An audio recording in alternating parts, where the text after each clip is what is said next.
On est très heureux maintenant d'accueillir sur scène Olivier Larose, qui est directeur Sustainability France de Coca-Cola. Salut. Tiens.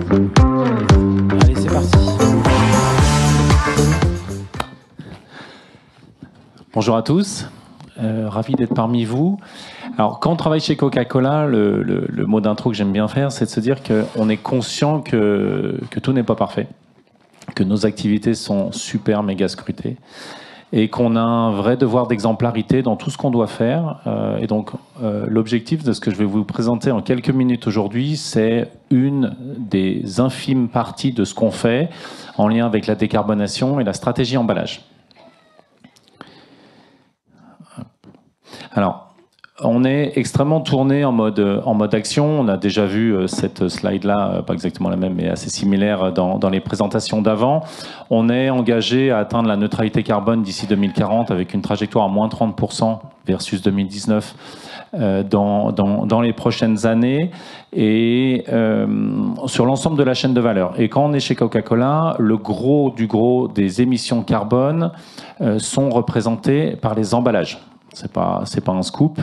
On a 47% de nos émissions. Donc tout ce qu'on pourra faire pour réduire, recycler, réemployer les emballages viendront contribuer à cet effort de décarbonation. Et donc ce que je voudrais vous présenter aujourd'hui, c'est tout ce qu'on fait justement sur ces 3 R. Le premier R, et tout ce que je vais vous présenter là, c'est pour la France. Mais on a la même logique au niveau du groupe. Le premier R, c'est la partie réduction. On a déjà des très beaux achievements qu'on a réalisés ces dernières années. On allège de manière très très régulière la structure même de la paroi des bouteilles en plastique. Donc, comme vous voyez là-haut, là où il y a écrit allègement. Entre 2019 et 2022, on a réduit de 21% le tonnage total mis en marché en France. C'est énormissime. 21% juste par l'allègement de la structure. On ne peut pas alléger plus parce qu'après la bouteille deviendra un ballon de rugby au regard de nos boissons. Le deuxième élément que je voulais vous montrer aujourd'hui, c'est les bouchons solidaires. Donc, c'est une obligation européenne. Tous les États membres doivent se mettre en conformité, mais on en a profité, quitte à être en obligation de devoir attacher nos bouchons sur les bouteilles pour alléger la structure du bouchon et alléger le col des bouteilles. Et tous les ans, juste pour la France, c'est 1500 tonnes de plastique en moins. C'est encore une fois colossal. Le troisième élément très intéressant en termes de réduction, on a des films, ou on avait des films de regroupement autour de nos canettes que vous allez retrouver en grande distribution. On les a totalement supprimés, substitués par une attache en carton sommitale, comme vous voyez ici. Et ça, tous les ans pour la France, c'est environ 600 tonnes.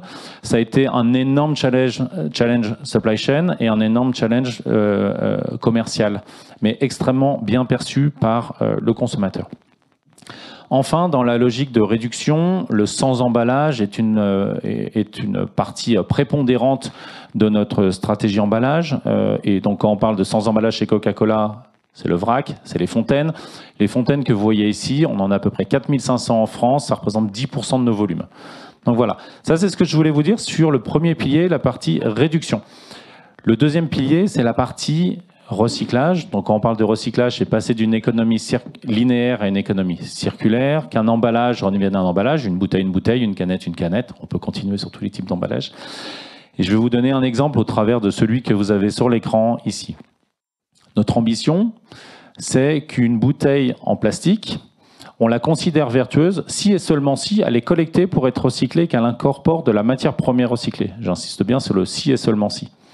Et donc, notre ambition, c'est que 100% de ce qu'on met en marché soit collecté, puisse incorporer ce qu'on appelle du RPET, donc du PET recyclé à l'intérieur. Aujourd'hui, le petit format que vous avez ici et toutes ces cousines de 50 centilitres sont d'ores et déjà à 100% de RPET et c'est 70% de CO2 en moins. Donc ça permet de faire le lien avec l'enjeu de décarbonation tout à l'heure. On a un enjeu, c'est maintenant de passer l'ensemble de notre portefeuille d'ici 2030 à 100% de RPET. Et pour ça, il nous manque un truc, la collecte. Aujourd'hui, on a 59% des bouteilles françaises, pas que celles de Coca-Cola, mais celles de l'ensemble de l'industrie qui sont collectées pour être recyclées via le bac jaune, opéré par les collectivités locales ou les délégations de services publics. Et donc, on a un enjeu de passer de 59 à tendre vers 100% pour être en capacité d'avoir de la matière et de fermer cette boucle. On peut faire la même chose sur les canettes. Canettes, c'est 34% collecté dans le bac jaune aujourd'hui, et donc on a un énorme gap to fill jusqu'à 100%. Et donc c'est un enjeu collectif. Aujourd'hui, on travaille avec toutes les parties prenantes sur le sujet. Donc c'est un sujet qui nous dépasse, nous, en tant qu'entreprise, et donc qui concerne un grand nombre de parties prenantes. Et on sait qu'il y a une solution qui existe dans beaucoup de pays européens, on l'a aussi en Australie, on l'a dans certaines provinces au Canada et ailleurs.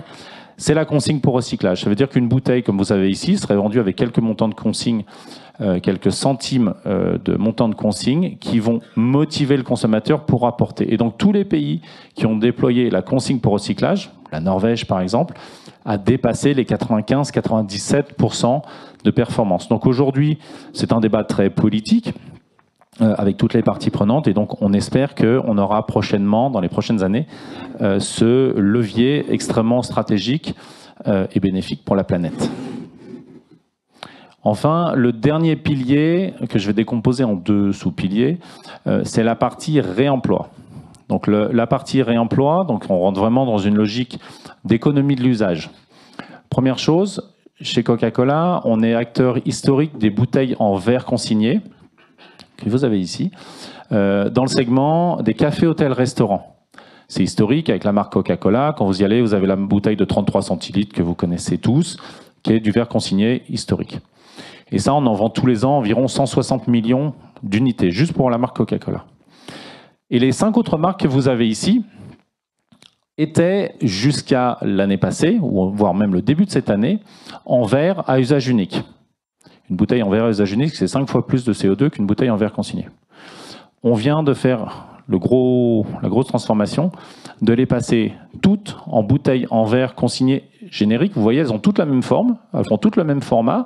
Un coup, on aura du Sprite, un coup, on aura du Fuse, un coup, du Minute Maid, et ainsi de suite dedans. Donc, ce qui permet de limiter le parc. Et aujourd'hui, cette conversion est totalement terminée, pardon.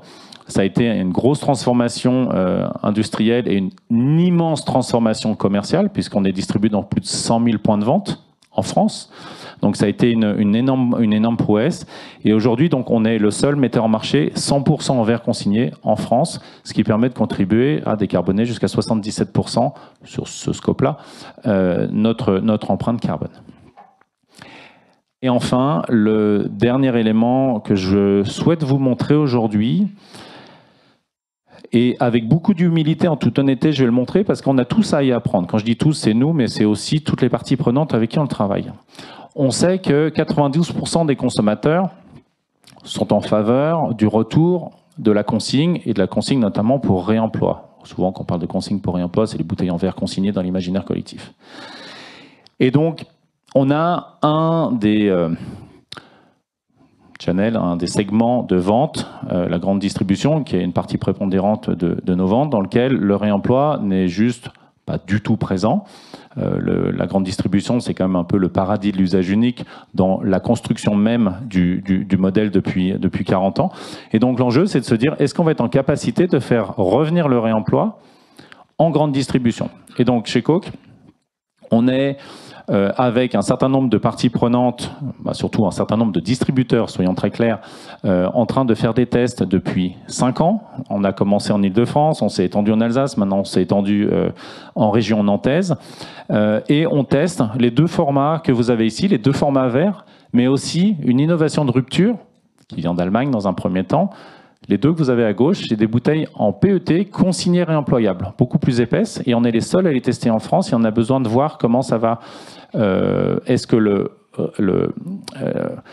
distributeur va souhaiter l'acheter? Est-ce que le consommateur va l'acheter? Et est-ce qu'on va, in fine, être en capacité de créer de la valeur avec cet emballage? Donc, on a commencé initialement il y a 5 ans, avec une enseigne en région parisienne. Il y a 2 ans, on était à 20 points de vente. L'année dernière, on était à 40 points de vente. Vendredi dernier, on était à 97. Demain, on sera à 250. Demain, 250. Et on devrait dépasser les 350, 400 d'ici le mois de mars. On est sur une énorme accélération. Aujourd'hui, on est dans 3 enseignes, dans 3 régions. On va aller plus loin. Et ce qu'on souhaite sur le réemploi, c'est 3 choses. On a besoin d'apprendre, on est vraiment en phase d'expérimentation. On a besoin de comprendre la perception du consommateur, c'est très important. Aujourd'hui, le réemploi, c'est pas une réalité. Vous allez dans une grande distribution, ce n'est pas une réalité. Donc comment on lui parle, comment on émerge du rayon, et ainsi de suite, et ça, c'est un point clé. Le deuxième, on a besoin de créer des nouveaux modèles économiques, donc créer des coalitions. Ça, c'est le deuxième. Et le troisième, et le dernier, c'est de se dire que si on veut que ça fonctionne à terme, on va avoir besoin de subventions massives de l'État, entre autres, ou d'autres parties prenantes, parce qu'on parle de changement de consommation. C'est globalement la même chose que ce qui est en train de se passer avec la transformation, la sortie du diesel de l'industrie auto vers l'électrique. On parle d'un changement de consommation. Là, si on parle d'un changement de consommation, ça va coûter très très cher. Et donc il va falloir que l'industrie dans son ensemble soit accompagnée. Voilà ce que je voulais vous dire aujourd'hui. Merci beaucoup. Merci beaucoup. Merci beaucoup. Je reprends le... Et du coup, j'ai une remarque, c'est intéressant, mais c'était juste une remarque à part, c'est que parfois, il y a des circuits parallèles de sourcing qui sont dans les points de vente, qui viennent d'autres pays, qui correspondent à vos produits.